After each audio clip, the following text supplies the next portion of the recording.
Halo teman-teman, selamat datang di pembahasan kali ini. Nah, pada video ini kita akan mengenal lebih dalam tentang teks berita.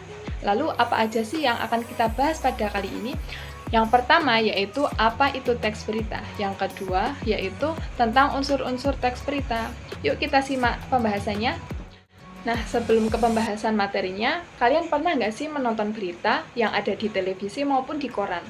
Nah, berita tersebut muncul di setiap hari, bukan? Berita bukan hanya sekedar informasi, tetapi juga memiliki fungsi penting untuk menambah wawasan, lalu memberikan pemahaman tentang peristiwa yang sedang terjadi serta membantu kita dalam mengambil keputusan.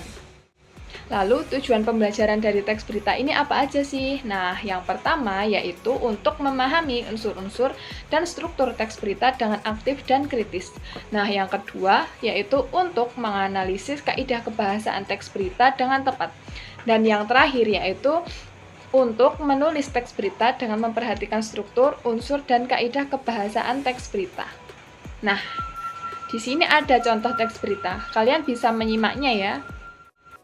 Contoh teks berita, KAI salurkan bantuan kemanusiaan korban bencana di Aceh, Sumatera, termasuk ke dalam kategori berita langsung atau straight news. Jenis berita ini memerlukan data-data dari lokasi atau tempat kejadian.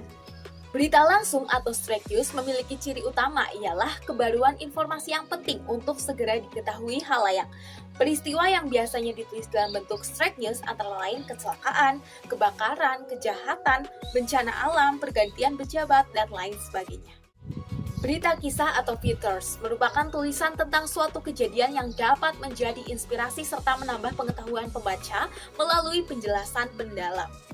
Penulisan berita kisah ini tidak terikat waktu sehingga bisa ditayangkan kapan saja. Contoh teks berita ternyata ubi jalar rebus dan panggang bisa turunkan berat badan, termasuk features atau berita kisah karena menjelaskan bagaimana suatu kegiatan dilakukan. Contoh lainnya yakni pengalaman hidup seseorang, kejadian unik, tren media sosial, dan lain sebagainya. Berita ringan atau soft news. Contohnya yakni teks berita 5 musisi panutan Frankie Indrasmoro. Sekilas memang mirip dengan berita kisah, tetapi soft news itu lebih luas dari segi isi dan tidak terlalu kaku. Hal ini tentu berbanding terbalik dengan straight news atau berita langsung yang memiliki bobot lebih besar. Contoh lain dari berita ringan ini yakni artis yang memiliki hobi baru, informasi tentang tokoh yang belum banyak diungkap publik. Selanjutnya yaitu unsur-unsur teks berita. Nah, unsur-unsur teks berita itu apa sih? Jadi, unsur-unsur teks berita adalah bagian-bagian penting yang harus ada dalam berita. Unsur-unsurnya yaitu mengandung 5W1H. Nah, 5W1H itu apa aja? Yang pertama yaitu what atau apa. Jadi, apa ini digunakan untuk menanyakan peristiwa yang sedang terjadi atau sedang dibicarakan. Nah, yang kedua itu where atau di mana. Nah, di mana ini digunakan untuk menanyakan tempat peristiwa terjadi. Yang ketiga yaitu when atau kapan. Nah, kapan ini digunakan untuk menanyakan kapan waktu terjadinya peristiwa tersebut. Lalu, yang keempat yaitu adalah who atau siapa. Jadi, siapa ini digunakan untuk menanyakan orang-orang yang terlibat dalam peristiwa dalam teks berita. Lalu yang kelima itu adalah why atau mengapa. Nah, mengapa ini digunakan untuk menanyakan alasan terjadinya peristiwa. Nah, dan yang terakhir yaitu how atau bagaimana. Nah, bagaimana ini digunakan untuk menanyakan cara atau proses terjadinya peristiwa. Biasanya diceritakan secara kronologis.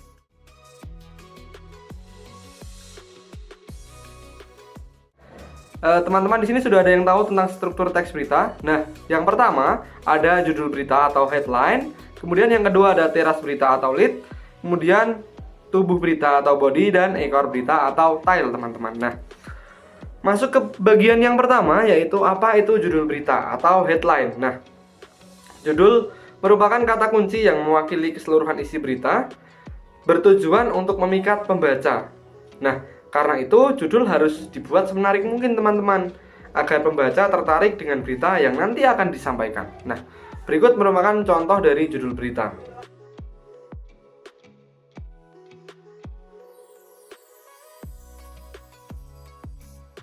Kemudian yang kedua adalah teras berita atau lead. Nah, dalam berita, paragraf pertama disebut teras berita. Bagian ini berisi isi pokok atau informasi paling penting dari berita. Bagian ini juga memuat beberapa, bahkan hampir semua unsur 5W plus 1H yang disajikan secara ringkas. Nah, contoh teras berita itu seperti ini teman-teman. Jakarta, 30 November 2025. Ubi jalar ternyata bukan cuma enak, tapi juga bisa bantu turunkan berat badan, memiliki kandungan serat yang tinggi, manis alami, rendah lemak, dan karbohidrat yang dicerna perlahan, membuat umbi ini jadi pilihan tepat buat yang ingin mengontrol berat badan. Nah, ahli gizi Rumah Sakit Fortis Bharati Kumar merekomendasikan ubi jalar rebus sebagai pilihan terbaik karena indeks glikenik rendah yang menstabilkan gula darah dan mengontrol lapar. Nah, dilansir Hindustan Times 29 November. Nah, tadi merupakan contoh dari teras berita. Kemudian kita masuk ke tubuh berita. Nah, tubuh berita merupakan kelanjutan teras berita, berisi penjelasan atau rincian mengenai informasi yang sudah disampaikan di teras berita tadi. Bagian ini menyajikan informasi lebih lanjut untuk menjelaskan detail peristiwa, memberikan konteks, dan mendalami aspek-aspek tertentu. Nah, contoh tubuh berita adalah sebagai berikut. Kumar menjelaskan ubi jalar harus lebih unggul untuk diet konsisten karena tekstur lembut, mudah dicerna, dan gula darah naik perlahan. Sementara ubi panggang lebih manis dan mengenyangkan, namun kalorinya lebih padat akibat berkurangnya kadar air. Ubi jalar rebus umumnya lebih baik untuk pengendalian berat badan konsisten, sementara panggang dinikmati sesekali tanpa minyak berlebih, ujarnya. Pemanggangan dapat meningkatkan protein, karbohidrat, dan energi, sedangkan perebusan menambah kadar air. Nah, menggoreng malah meningkatkan mineral, mengukus tingkatkan lemak. Nah, porsi ideal yaitu 100 sampai 150 gram. Cukup beri energi stabil, serat, kalium, vitamin C tanpa beban karbohidrat. Kemudian hindari mentega, gula, atau goreng. Kumar juga menyebut waktu terbaik makan ubi jalar adalah siang hari, baik untuk sarapan, makan siang, camilan. Nah, mengonsumsinya di pagi hari juga membantu tubuh mendapat suplai energi bertahap dan mencegah rasa lapar pada malam hari. Nah, itu tadi merupakan contoh bagian dari tubuh berita. Nah, sekarang kita masuk di bagian ekor berita atau tail. Nah, di bagian ini merupakan bagian paling akhir. Isinya berupa informasi yang kurang penting, namun tetap relevan untuk dihadirkan dalam satu kesatuan teks berita. Nah, contohnya seperti ini. Namun, tidak semua orang cocok makan ubi jalar. Kumar mengingatkan bahwa penderita diabetes tidak terkontrol, orang dengan gangguan ginjal, masalah pencernaan, atau yang mudah kembung sebaiknya membatasi konsumsi umbi ini. Nah, dengan cara masak yang tepat dan porsi yang pas, ubi jalar bisa jadi teman diet yang efektif dan tetap lezat. Nah, itu merupakan contoh dari ekor berita, teman-teman. Nah, sekarang setelah kita masuk bagian struktur, sekarang kita akan masuk bagian kaidah bahasa dalam teks berita. Nah, yang pertama, menggunakan bahasa baku. Penggunaan bahasa yang baku akan memudahkan pemahaman banyak orang. Nah, coba kalian bisa mencermati kembali berita, yaitu ada 5 puisi panutan Frankie Indasmoro pada kalimat Phil Collins, drummer dan vokalis Genesis asal Inggris, menempati urutan pertama meski bukan musisi pertama yang didengar Frankie. Penulis menggunakan kata baku didengar, bukan didengar, teman-teman. Tahu nggak? Didengar, bukan didengar. Jadi sesuai dengan Kamus Besar Bahasa Indonesia, seperti itu, teman-teman. Kemudian yang kedua, menggunakan kalimat langsung. Nah, penggunaan kalimat langsung ini digunakan untuk mengutip pernyataan-pernyataan dari narasumber berita.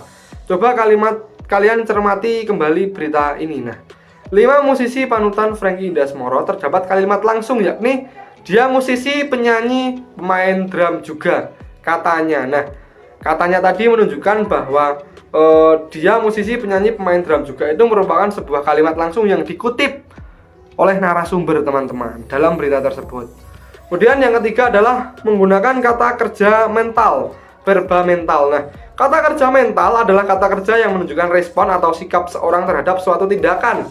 Coba cermati berita berikut, yaitu 5 musisi panutan Frankie Indasmoro pada kalimat ia harap guru tetap positif meski kesejahteraan belum optimal dari pemerintah. Nah, kata harap menyatakan sikap atau sesuatu keinginan batin, seperti itu teman-teman.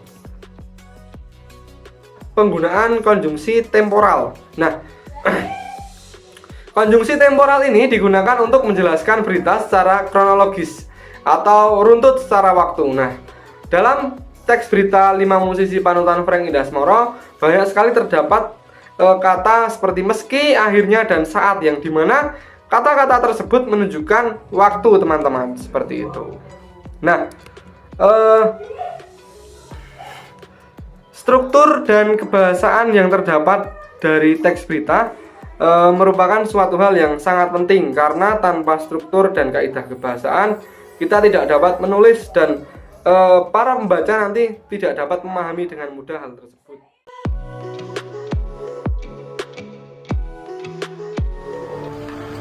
Empat hari nggak bisa lewat lah kita. 4 hari nggak bisa lewat. Bisa lewat. Bapak dari mana? Saya dari Sahabat mau pulang ke Langsa Aceh. Bawa kendaraan? Enggak, orang aja. Tadi numpang sama truk untuk nerobos banjir dari Tanjung Pura sampai kemarin numpang sama truk. Bagaimana sih cara mendapat berita yang kita lihat di media sosial atau media massa? Nah, untuk menjadi berita, suatu kejadian atau peristiwa harus melalui proses wawancara terlebih dahulu.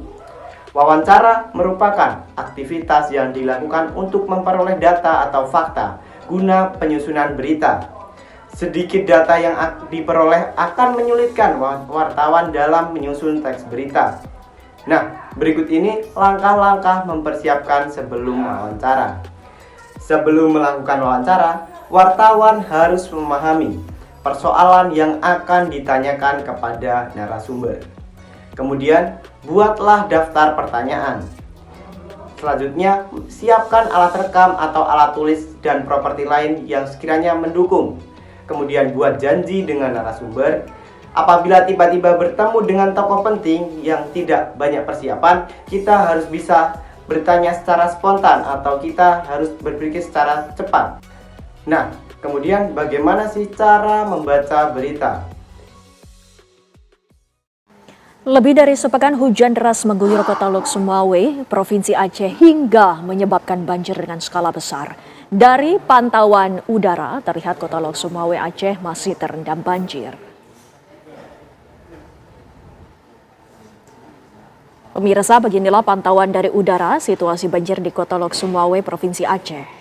Nah, teknik membaca berita yang pertama, intonasi yang tepat adalah naik turunnya nada agar tidak terlihat monoton. Yang kedua, artikulasi yang jelas, yaitu pelafalan kata-kata yang jelas supaya mudah dipahami.